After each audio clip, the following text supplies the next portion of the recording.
I used to play in French when we were in Montreal. Yes, my lord. What did I say I would talk about first? Okay, yes, you took something to New York from here.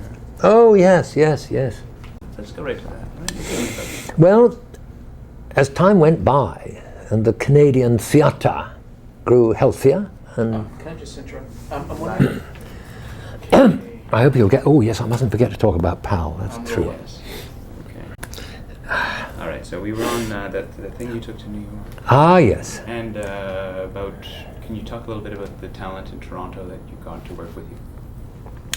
Well, as years went by and the Canadian theatre grew bigger, and I believe better and stronger, all sorts of production elements came into being. Whereas when I first came, although I didn't actually work with these groups, there was the Jupiter Theatre Group and the New Play Society, Laura Mava Moore's group, who, of course, created the famous revue Spring Thaw. But then more and more theatres came into being. The famous Crest Theatre here in Toronto, run by the brothers Donald and Murray Davis and their sister Barbara Chilcott, where I did play a number of times. And then there came a time, and I came to know a delightful couple of young people who were about to be married. And the young lady was a beautiful actress whom I often worked with on CBC television, and whom many of your viewers will remember as one of the early stalwarts of Front Page Challenge, the exquisitely beautiful Toby Robbins. And her husband, the then young boulevardier stage door Johnny, you kid me for calling him that, named Bill Friedman. Well, Bill and I struck up a partnership together in order to produce a show which they saw, Toby and Bill, on their honeymoon. They went on their honeymoon to the UK, and in London they saw a little British musical called Salad Days. When they came back, they were full of it. And Bill said, "We've got to produce that show. It's just so charming and so funny and so perfect for the kind of actors that we've got here." I had never seen it. I had not been in London in those recent years. But I listened to a recording and I said, yes, although this is terribly, terribly English, it's English in a kind of way that North Americans will love. And so, to make a long story even longer, we got together a company composed of all these wonderful actors that we had here at that time. People like Jack Creeley again, and Norman Welsh, Eric Christmas, Helen Burns, Norma. I'm forgetting all their names, bless their hearts. A wonderful company of extremely versatile actors, because this musical, small miniature musical, had something like 50 different characters in it. But all of those different characters, ranging all the way from a Salvation Army lass to a beefeater at the Tower of London, were all played by this tiny cast of 12 extraordinarily versatile actors. And it became a huge success. We played it endlessly here in Toronto. We went and played it at Her Majesty's in Montreal. We brought it back again to the Royal Alexandra here. And one fine day, Bill and I said to ourselves, why wouldn't we take this to New York? Wow, a Canadian homemade company going to New York. And we did. We took it, Salad Days, to New York with this brilliant company, none of whom had ever been known in New York, but they slew them. They slew them because they hadn't seen such staggering versatility in actors for many a long day. That was a great adventure. Unfortunately, we were wrecked by, as theatrical adventures so often are, by a newspaper strike. The week before we opened, all the newspapers in New York went on strike. So the very thing that we were relying on, which was the notices that would be in the newspapers for all these brilliant actors of ours, never came along. We hung on, we hung on, we hung on, until Bill and I had lost all the money we had and a good deal more. And we eventually had to close the show. But it had established a good many beautiful Canadian actors in the Broadway mind. So it was well worth it. And you were able to come back to Toronto and find plenty of work around that time. Were you doing radio mostly then? No. Tell me a bit about the stage series. By that time, I'm talking now of the late 50s, most of my work, although it was never entirely given over, but most of it was on television. But in the earliest days, when we first were here, most of our work was for radio. There was this famous radio series which was produced by Andrew Allen, who was the then director of drama, or whatever it was called, for the CBC, which attracted a larger audience every Sunday night than any other radio program in Canada. It was, in effect, a kind of forerunner of a Canadian national theatre, because it was the only event which drew people together and united their interests and their enthusiasm from clear across the country. It was done from here in Toronto, and week after week, the series was called CBC Stage, whatever the year was, Stage 52, Stage 53. It went right back to the late 40s, and it went on being the most popular radio dramatic material probably in the whole continent, because we had vast volumes. Nobody, I think, ever came up with the actual numbers, but vast volumes of listeners from the US of A. What my son, when he was an infant, I must work this little joke on you. My son, when he was an infant, was taken down to stay with some relatives in Connecticut. And when he came back to Canada, I heard some visitors asking him where he had been for his holiday. And he said, "My granny took me to the excited States." I thought that was a marvelous example of out of the mouths of babes and sucklings. But the CBC stage series at that time, as I say, was in a curious way the nucleus of what was to become a Canadian national theatre, because it not only, of course, exposed all these brilliantly gifted radio actors, but it also exposed some of the wonderfully gifted writers of dramatic material. I mustn't forget to name the writers. People like Joseph Schul, Tommy Tweed, Lister Sinclair. I mean, the plays they wrote, the wonderful, wonderful scripts they gave us week after week after week, running right up to the famous, notorious script written by one of our writers who'd been in Hollywood and fell victim to that notorious investigatory body known as the MCCarthy Un-American Activities Committee, which was one of the horror stories of those days. And he returned, he was a Montrealer by birth, but he returned here to Canada and wrote a satirical play called The Investigator, which we played on this series I've been telling you about called the CBC Sunday Night. And it propounded the idea that Joseph McCarthy had been killed in an air crash and was attempting to get into heaven. I played St. Peter, who rejected him from heaven. And so he then attempted to get into the other region known as down there. And he was rejected from down there too. But this whole production was held together by an extraordinary performance by the great John Drainie, probably the greatest radio actor the world has ever seen, who managed to give a performance so exactly like Joseph McCarthy that people all over the excited States started to believe that perhaps McCarthy really was dead, and that CBC's switchboards lit up clear across the country with people who'd heard a bit of this play. That play was pirated. It was turned into a recording which sold in great numbers all over the US of A and Canada, and I wished we'd had to be paid royalties for it. Of course, it was stolen, so we never were. And I like to think that production had a hand in the downfall of that terrible, terrible man and that terrible, terrible outfit, because ultimately any kind of tyrannism, any kind of didactic, dictatorial movement can eventually be eroded by laughter. And we did it. Who was that Montreal author? Now you've asked me. I was afraid you were going to ask me, and I'm ashamed to say I can't remember his name. The title of the book? The Investigator was the name of the piece, but you'll find it out. We'll do a voiceover. Yes, yes.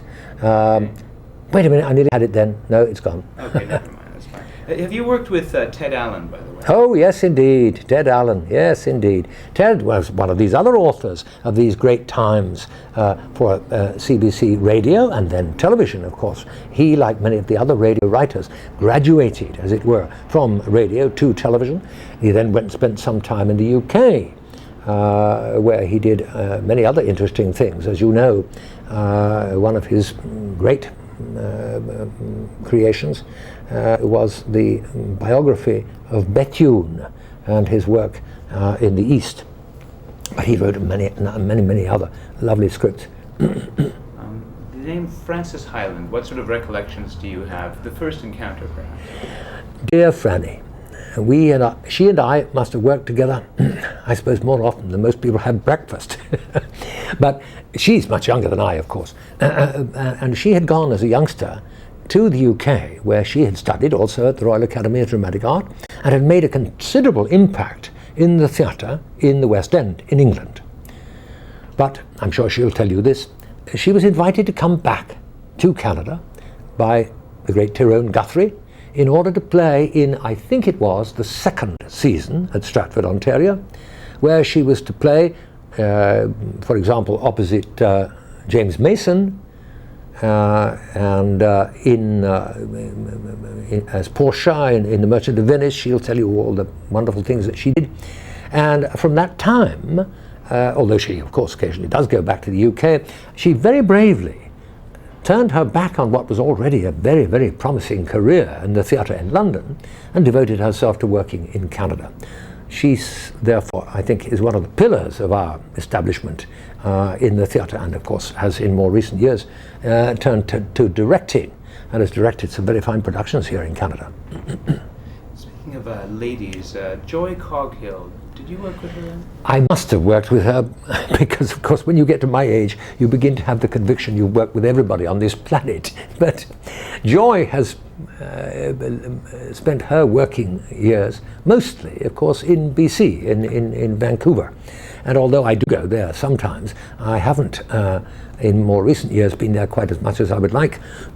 Although I'm going to aim to go there, I hope, before very long, because among our favourite projects, which I mustn't neglect to talk about since we're talking about the development of Canadian theatre generally, among the favourite projects of our family in recent years has been an organisation called PAL, an acronymic word meaning Performing Arts Lodges of Canada, which is a scheme to provide retirement homes for seniors in our professions, the performing arts, actors, singers, dancers, acrobats, even critics if they behave themselves. Anyway, we set up this organization about 7 years ago with the aim of building here in Toronto a retirement home to receive those people who get to their senior years and perhaps would like to spend their senior years in the company of their fellows, their peers.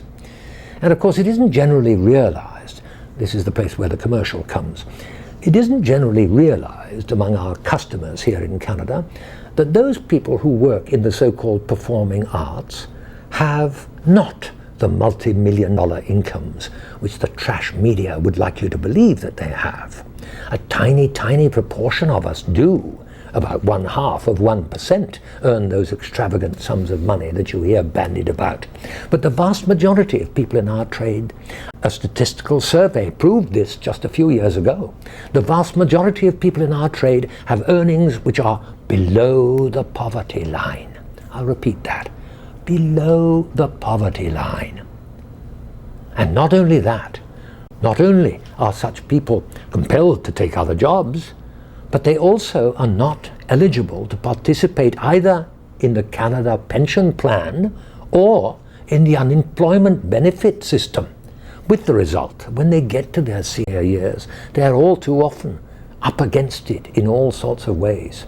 Anyway, to resume the story of PAL, Performing Arts Lodges, having begun about 7 years ago, I can remember going to an early board meeting and saying to my friends and colleagues who were on the board. Now, some of you young people may live to see this come into being, but I can't expect to see that, because I can't expect, even with my obstinacy and persistence, to live to be about 130, because I believe that it might take 25, 30, 35 years to bring about. Nonetheless, good old Canada, we brought it about in less than 7. There, down on the Esplanade here in Toronto, slap next door to the St. Lawrence Market, and right among all the theatres and concert houses, we have our first Performing Arts Lodge. 205 apartments filled with people in our trades. And, best of all, this is what makes it unique in the world, as well as those seniors whom we have in the building, who are living in some degree subsidized, we have a number of apartments, slightly less than 1/3 of them, occupied by people who are still active in our industry. People like Miss Hyland, for example, who are eminent in our industry, and who, by paying what is called the full market rate for their apartments, help to subsidize their less fortunate fellows. That shows you what a loving fellowship this profession of ours is.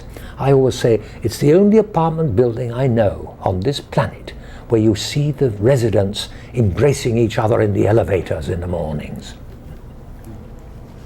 We got on that subject because we were talking about BC and Vancouver. Well, the next step... Anyways, but can I just bring you to something? The Vancouver International Festival of '58.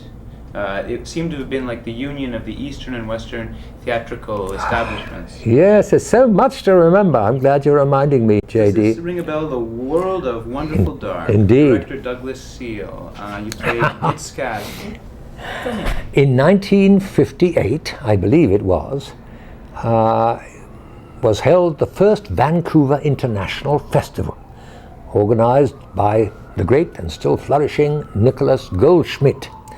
And he and the other organizers of that Vancouver festival prevailed upon my old friend, the great genius Lister Sinclair, who'd written so many of these wonderful plays that we did in the early days of television and in the even earlier days of radio.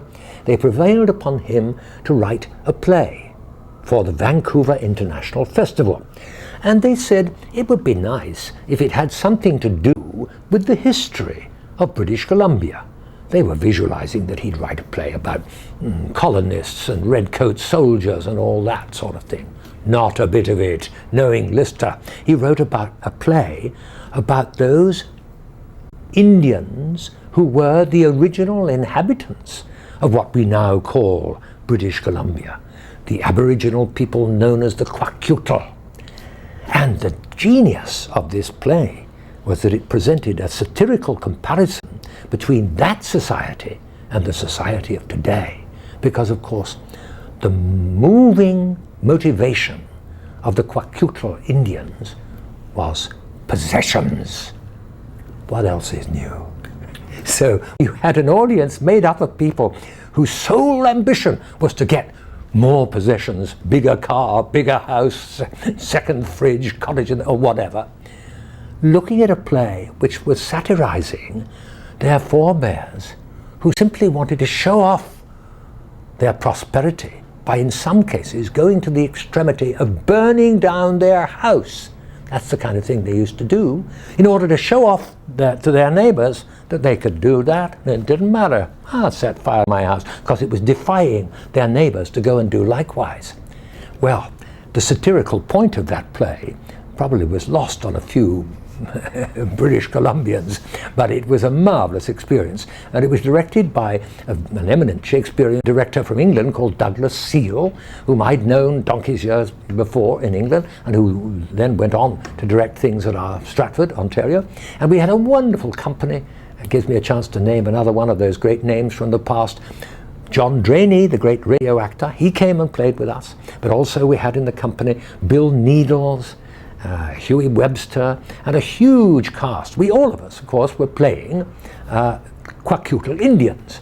And I played this character called Gitskas, who was really the kind of villain of this whole thing.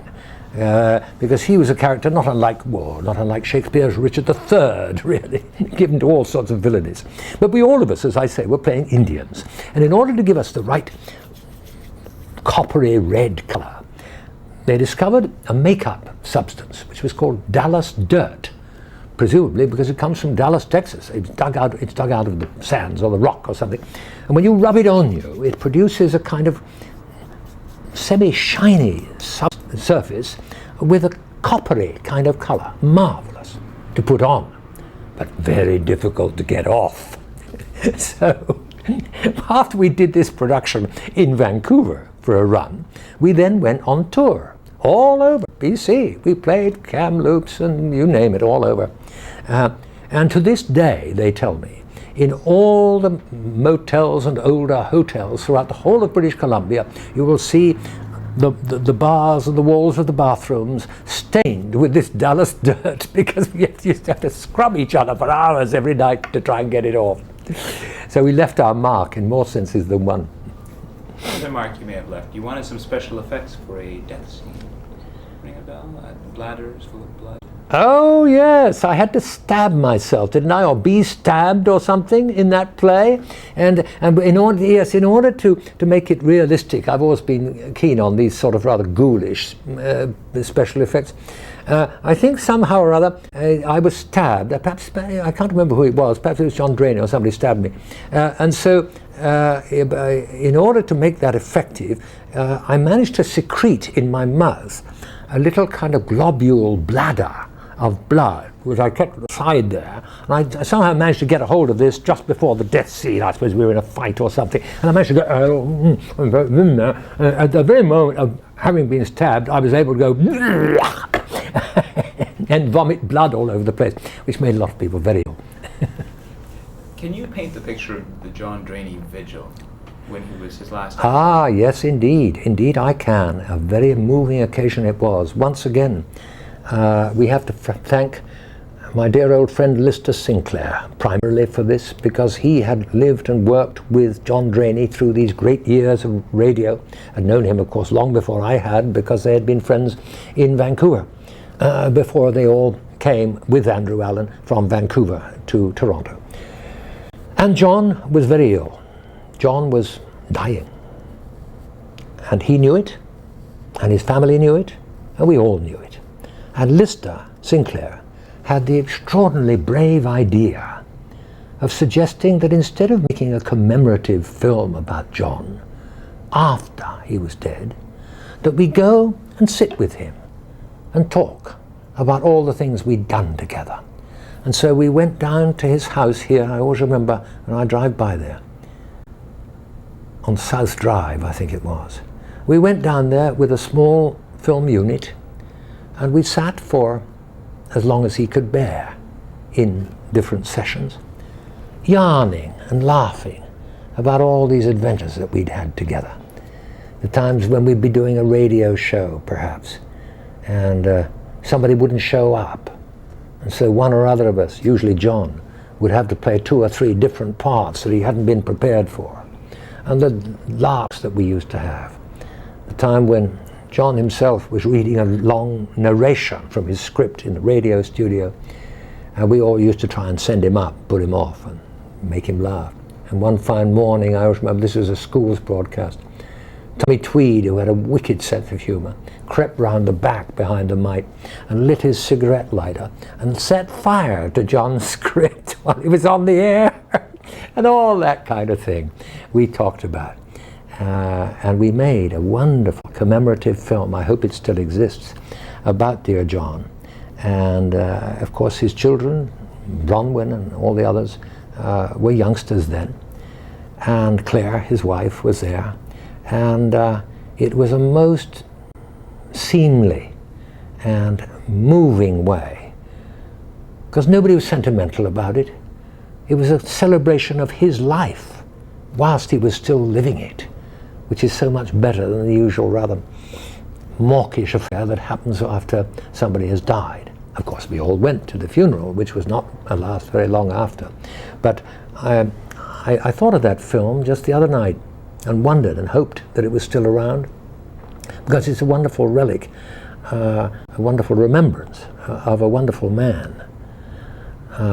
You were talking earlier about how the acting community here was thought to be a rather closed circle, a cliquish kind of circle, and to be somewhat defensive against newcomers. Well, I can personally testify that John Drainie, who was in many ways the leader of them all, was among the most open and the most friendly towards me when I first came, whom he might have viewed as potential competition. It's a wonderful proof that we are all in our trade. Like Shakespeare says, doesn't he? He always says the best things about everything, doesn't he? You know that in Shakespeare's own day, actors would refer to each other as my fellow. There were no females, alas, but actors would always refer to each other as their fellows. And Shakespeare, in his own will, has a clause where he bequeaths to my fellows, John Hemming, Henry Cundall, and Richard Burbage. These are three actors who'd been in his company with him. He says, I give and bequeath unto my fellows 26 shillings and 8 apiece to buy them rings. It was an Elizabethan way of commemorating a friend by providing him with money for a ring to wear as a remembrance. And I think it's a marvelous example of the fellowship which does exist in our profession. For all that you read about the backstabbing and the bitchery, that's mostly among the people who are not really what we call pros. But among real pros, there is a sense of fellowship, because for better or for worse, it is a rather perilous trade. Shakespeare again, he says, we are like men wrecked upon a sand that look to be washed off the next tide.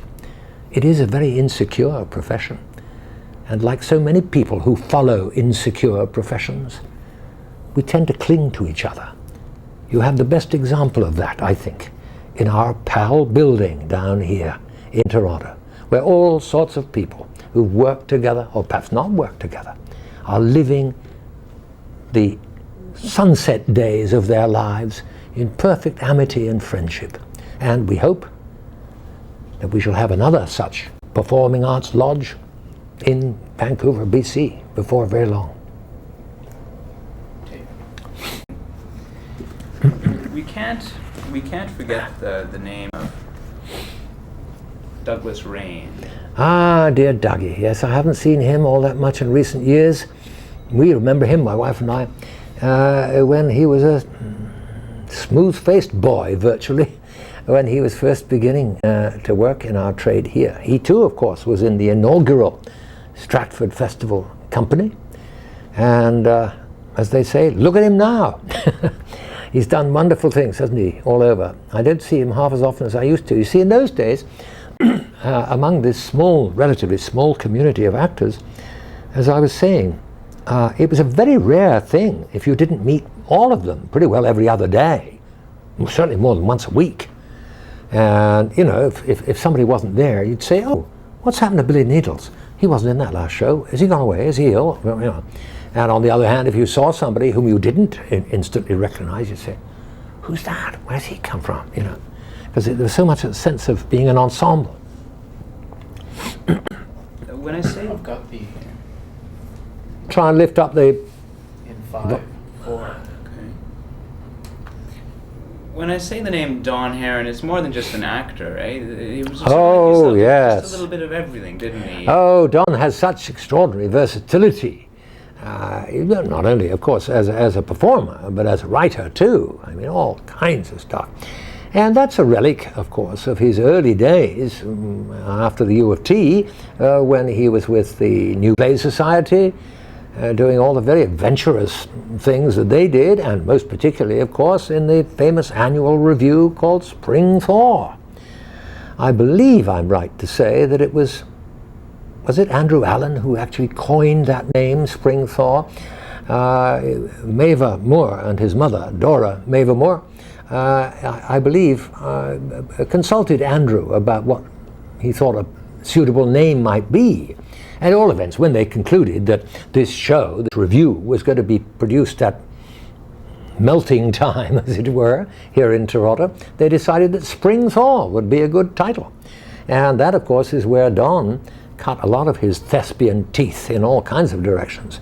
But then, of course, he had a spell in New York, on Broadway, in various things, and also in the West End, in London. But he is a thoroughgoing, loyal Canadian, and seems always to beat a path back here, and still does marvelous things hereabouts too. And still contrives to look astonishingly young. I mean, he must be getting on to be damn near as old as I am. Nobody's as old as I am. But there you are. If you do the right things, you stay youthful. He's obviously led a completely blameless and virtuous life. When you compare and contrast Don Heron and his sort of Renaissance man thing, how do you compare him to Mavor Moore? Well, Mavor is an even more example of the all-arounder. Now, that very often implies jack of all trades, master of none, but no such thing in Mavor's case. Mavor, as you know, has investigated pretty well every single department of our trade, as performer, as producer, as director, as writer, as administrator, everything under the sun. How he's managed to keep all those balls in the air, if that's the way to put it, I really don't know. But there he is, again, almost as old as me, I imagine. I don't see him half often enough nowadays, but out there in BC, on the island somewhere, Mavor's still cooking up more wonders, I'm sure, for the future. I always think one of the most wonderful things was that I knew at the time, and I'm not sure how far it was widely known among the Canadian population generally, that just at the time when the CBC was beginning its television service and had invited Mavor to be its first director of production, or whatever the title was, he had at the same time an offer to go to one or other of the US networks at a salary that was about 10 times what the CBC was going to be able to pay him. Nonetheless, he elected to stay here. A brave choice, which Canada should be, and I'm sure is, grateful for. Away from these names for a moment. In 1955, I have you as cast in the Philanderer in Shaw's The Philanderer. I have a quote for you. Andrew Allen said, "In Barry Morse, we have an actor whose professional capacities ideally suit him to play the Philanderer." I wonder what he meant by that. I never heard that before. But the Philanderer, now that's an interesting link, because the Philanderer was in fact Shaw's second play. And it has been presented over the years, intermittently, never with overwhelming success, as a 4-act play. And we did that 4-act version of it here for CBC television, directed by Andrew Allen. Now, I noticed in that quote that Andrew was careful to say that my professional capabilities equipped me to play the Philanderer. Was he having some kind of a wicked joke at my expense? I'd have to consult my wife about that. But the interesting thing about the Philanderer is that that production that you refer to was done by CBC television, I would guess, somewhere about 55, was it? Yes. Well, only a year or so ago, therefore in the early 1990s, there was discovered the previously thought to be lost last act of the Philanderer. Now, the Philanderer, as I say, was Shaw's second play, and he always said that he'd abandoned the last act because he thought it was impossibly scandalous. Now, his first play was pretty scandalous, Widowers' Houses, but what could have been, or what could he have thought was so impossibly scandalous about the Philanderer? Well, it's an amazing piece of detective story. When the big biography was being researched of George Bernard Shaw, written by Michael Holroyd, Michael, was going through the British Museum, which has an immense collection of Shaw's papers of different kinds, and to his astonishment, he came across, written in a series of shorthand notebooks in Shaw's own peculiar kind of shorthand, the 5th act of the Philanderer. which had always thought to be, and which Shaw had always assumed to be, missing. Now, what is it? It deals with a woman seeking a divorce, which, when it was first written in the early 1890s, was considered to be impossibly scandalous, because at that time a woman couldn't get a divorce except where? Except in the state of Nevada in the United States. And so we, fervent Shavians, decided that we must give the world premiere in 1993 or whenever it was of this previously lost complete play of Shaw's The Philanderer.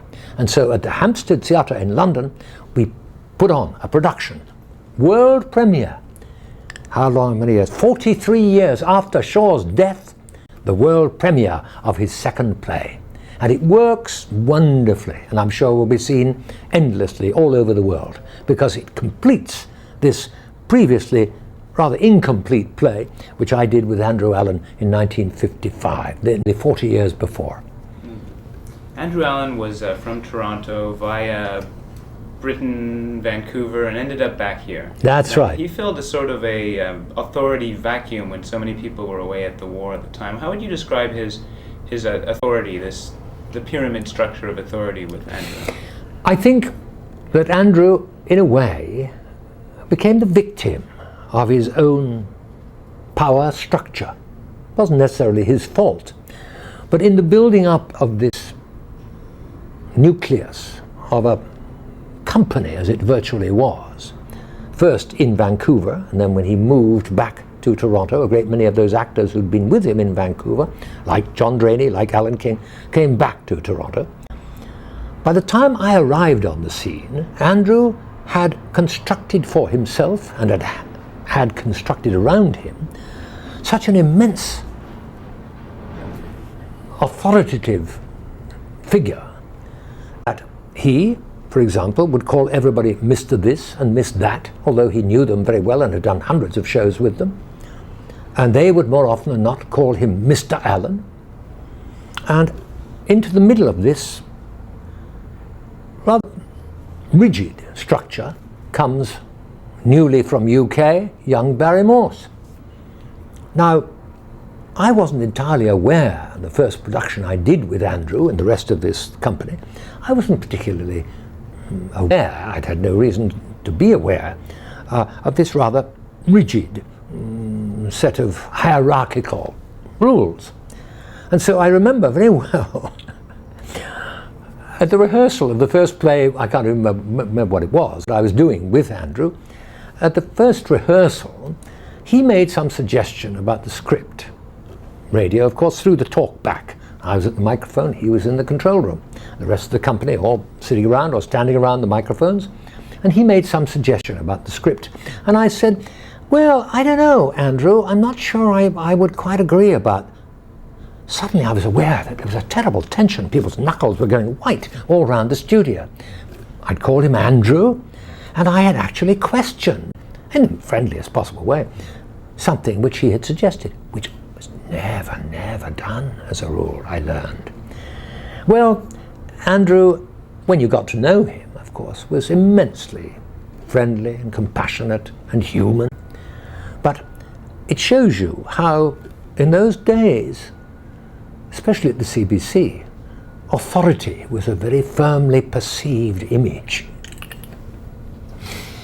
I'm thinking of a young man right now named Gordon Pinsent. Ah, yes. What does that name mean to you? A man who came to Toronto with, they say, 3 cents in his pocket. Well, Gordon is an immense figure, of course, in our profession in Canada. He's a good deal younger than me, and so necessarily appeared on the scene a bit further on in the story, as it were, than some of those things that I've been relating.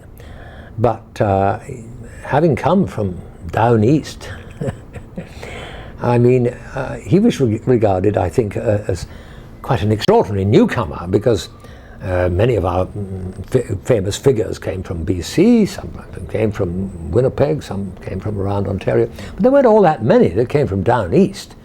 But Gordon was an unrepentant down easter, and has made very good use of it.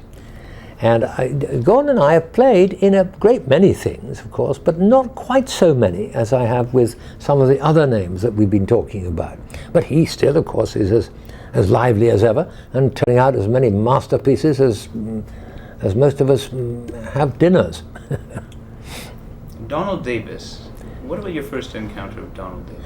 Donald was one of that group at that time. He and his brother Murray and their sister Barbara Chilcott, now Mrs. Harry Summers, were three young actors of a family who I remember most vividly as being the supporters, and supporters in every sense, including the financial sense, of the straw hat players up in the Muskoka area, Gravenhurst and Port Carling. They ran summer theatres.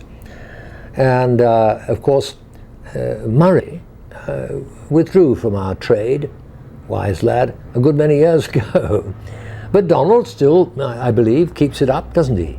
And although, again, I don't see him as often as I would like or as often as I used, over the years, they, both of them, of course, achieved their greatest eminence, I suppose, when they took over the old Crest Theatre, which had been a movie house up on Mount Pleasant here in Toronto, and ran it for a great number of years. I can't even guess at how many. It would run into 8 or 10 years, I should think, where they produced all sorts of things, ranging all the way from Shaw's Caesar and Cleopatra to a production that Bill Friedman and I did up there, which was immensely successful, which was called Visit to a Small Planet, I remember, that we played up at the Crest for a long run. And unfortunately, of course, the Crest nowadays has reverted to being a movie house again. But a great many of our fellows in the Canadian theatrical community played up there at the Crest. Was that your Canadian directing debut? No, I think not. I think I started to direct back in the old days of the Mountain Playhouse in Montreal. I fancy that I directed the production of Private Lives, which my wife and I and Jack Creeley and Corinne Conley played in about 1952. I'd started to direct many years before that even.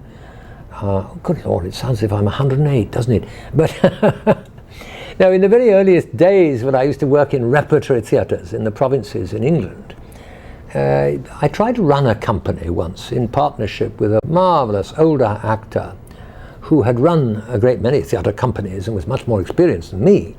But he and I used to take it in turn to either play the leading part in the first play, let's say play A. I would play the leading part and he would play a smaller part and direct the play. And then the next week, he would play the leading part and I would play a smaller part and direct the play. So I started to direct when I was scarcely out of my teens. And like most other things in our trade, of course, tends to get a bit better the more you do of it. So many things in our profession are really rather like scrubbing floors or mending shoes. Keep on doing it, you tend to get better. Not necessarily so, but tend to. How many roles do you think you've played in your career? Well, I don't know. Up to date, it's slackened off a little bit in recent years, but there was a time, of course, when I would play 8 or 10 different roles in a week, because if one were playing in 3 or 4 different radio shows and sometimes playing more than one character in each of those radio shows and also playing something at the theatre at the same time and also preparing something to do on television, it wasn't difficult to pile up an immense number. In fact, some industrious journalist recently calculated that I must have played over 2,500 parts in my career. Makes you feel tired, doesn't it? Thank God I don't try and keep record of it all. Because, you know, ultimately, I think what most of us are interested in is not the part that we played last week, but the part that we're going to play next week. Dr. Edwards said that you might play with your sleeping schedule a little bit to get things done. That is, not sleep. Oh, he remembers that, yes. In those good old days when the late Alan King and I were writing and editing and preparing a series called A Touch of Grease Paint, which was all about theatrical history all over the world. we started it as a summer replacement for the CBC's radio service, intending that we should make 13 half-hour shows. Well, in the event, it went on for more than 12 years. So I can't even count how many hundreds of scripts that we had to prepare. Well, at that time, I was working also in the theatre and also working most days of the week on preparing some television show or other. So the only time that we could get the scripts for our radio series, A Touch of Grease Paint, together, the only time that we could get them together was by staying up through the night. And my brave wife, Sydney, would assemble a lot of possible material, and we would sit through the night. She would give me coffee, keep me going, and gradually put this script together so that we could serve it up the following morning when we went into the CBC radio studio for the next week's show. And so for a number of years, I don't know how many, I only went to bed 6 nights out of 7. But then, you know, young people are always prodigal with their strength and their health, aren't they? I take a bit more care of it now. William Hutt, what are your recollections? Bill and I have not actually worked together all that much, because although I'm sure we must have played in many television productions together, I don't think we ever actually worked together in the theatre. And I would assume that we must have worked together a good deal in radio, but his paths have been, in different years, mostly directed towards Stratford. And of course I've not played at Stratford. I've actually appeared on their stage in other things, but not in the works of Willie Shakers, as we call him. My wife has played in the Stratford Company, my son has played in the Stratford Company, and my daughter has played in the Stratford Company. But I never have, and yet, you know, it's extraordinary.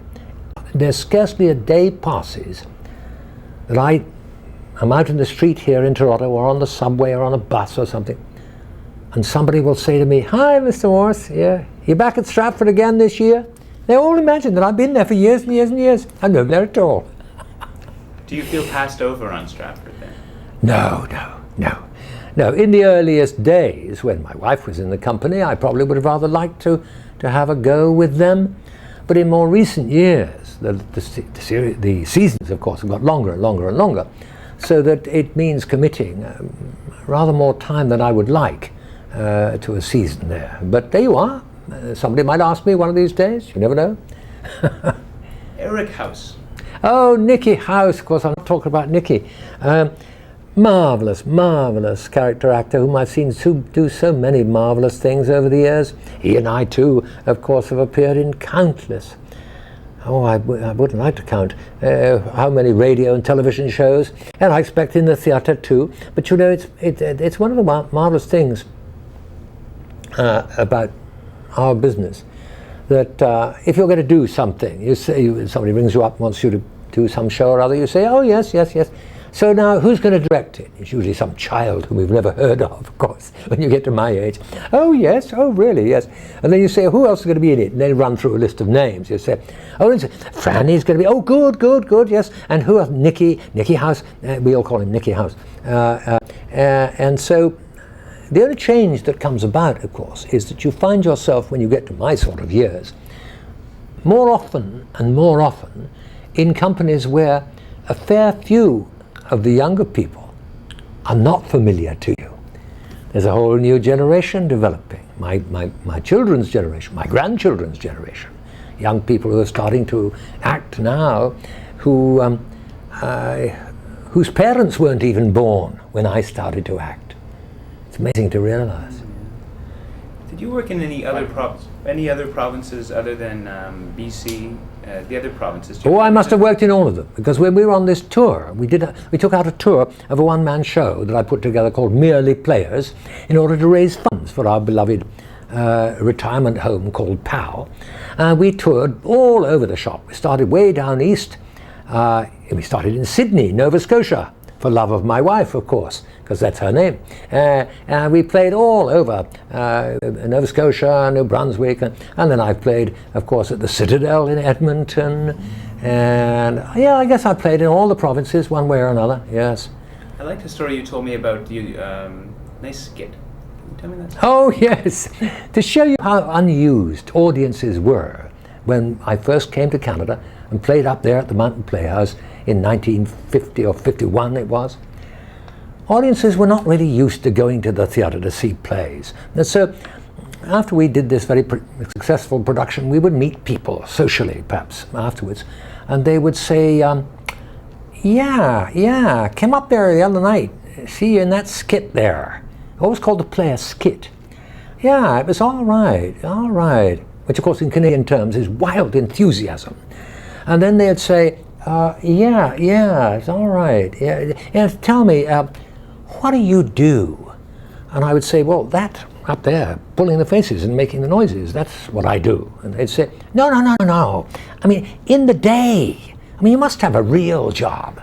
Couldn't believe that I didn't sweep the streets or something during the day. That's how rare professional performers were. The Georgia Auditorium in Vancouver was unair conditioned, and there were, I heard something about heavy furs and blankets that cast. That was in Lister's famous World of the Wonderful Dark, the quackutal Indian play that I was telling you about, in which, as well as having to wear this Dallas dirt makeup all over our bodies, we had also to wear, of course, because this community had to live through the winter like the rest of us do. A lot of us had to wear all kinds of feather bonnets and fur capes and heaven knows what. So the dehydration rate was very high in that company. The 1955, you had the Gold Award for Outstanding Artistic Achievement. How do you feel? Well, I can say this without fear, I hope, of sour grapes. I'm not a great one for awards. I've got a lot of them. And they really are a bit ridiculous, aren't they? I mean, what would you say? What would your friends, the viewers, say? If you were to ask somebody to go into the Louvre in Paris or to the National Gallery in Ottawa and pin a rosette on the best picture, you'd say, are the men in the white coats handy? Just lead him away, will you, please, sir? Just put your arms in here, sir. You know, because how can you make an award for something which can't be compared to something else? It's like giving an award to an apple over an orange. The only way in which these awards could ever possibly be reasonably fair, whatever that is that I and another actor should be conceived at the same moment by the same mother, of the same mother, by the same father, be trained in exactly similar circumstances, undergo exactly the same emotional experiences in our lives, and then be judged on how we compare each with the other in playing a certain given part. Then you can make some judgments. Until then, it's all a matter of opinion. It's rather like going to the races, isn't it? Your guess is as good as mine until they're off. In a word, do you want to house your theatre in a geodesic dome at one point? Was that just brainstorming? Oh, no, not at all. No. At the end of that greatly successful season at Niagara that I was telling you about, it became obvious that we needed a bigger playing space. But it also became obvious that we were not going to be able to build a bigger playing space in less than a good few years. But of course, that was the year of the Expo. And I knew that this geodesic dome was up there. And I thought, why wouldn't we move that geodesic dome down to Niagara and put our theatre there? Because what is a theatre after all? It's just a space where a lot of people gather to watch a few other people doing something. We had a similar scheme to try and build a theatre, a reproduction of Shakespeare's Globe Theatre, on the island in BC a few years ago. I worked at it very hard for a long time. Unfortunately, it's not come about yet. But one of these fine days, you never know. Brian Doherty was one of the main driving forces behind the establishment of the show. Can you tell me a bit about him? Brian was a marvellously theatre-dedicated chap. He was a lawyer by trade and had practiced a lot here in Toronto. And he and his family go a long way back. And he had written a play way, way back in, I guess in the 1940s, but had never been cured of his theatre fever, if you like. And so he, being Irish by descent and also being a Shavian by enthusiasm, conceived the idea that in that town of Niagara-on-the-Lake there might be a shore festival, and bingo, there is. Fantastic. The bad lighting and subsequent battle for the spotlight with Peter Mannering. I can't even remember who Peter Manning was. Other humorous incidents. Let's see. We're just about out of time, though. Let me just pause this one. 5, 4, 3. The Canadian Players was envisaged by dear Tom Patterson as a winter offshoot of the Stratford Shakespeare Festival, because everybody quite rightly thought, well, not everybody can get to Stratford, so why don't we take a company clear across the country? And so these brave souls, my wife was among them. I wasn't. I can't boast to be as hardy as she is. She joined that company and they played clear from Newfoundland to Vancouver Island. Every place you'd ever want to hear of. Upper Rubber Boot, Alberta, Rusty Truss, Saskatchewan, you name it, they were there. And unfortunately, it hasn't survived, but it was a very brave effort in those early days, and many of our fine actors were in that company. Rusty's Truss, Saskatchewan. That's, I think, it. Yeah. I hope people in Saskatchewan won't be cross. I make up these place names to show, there's so many improbable places on there that people never heard of.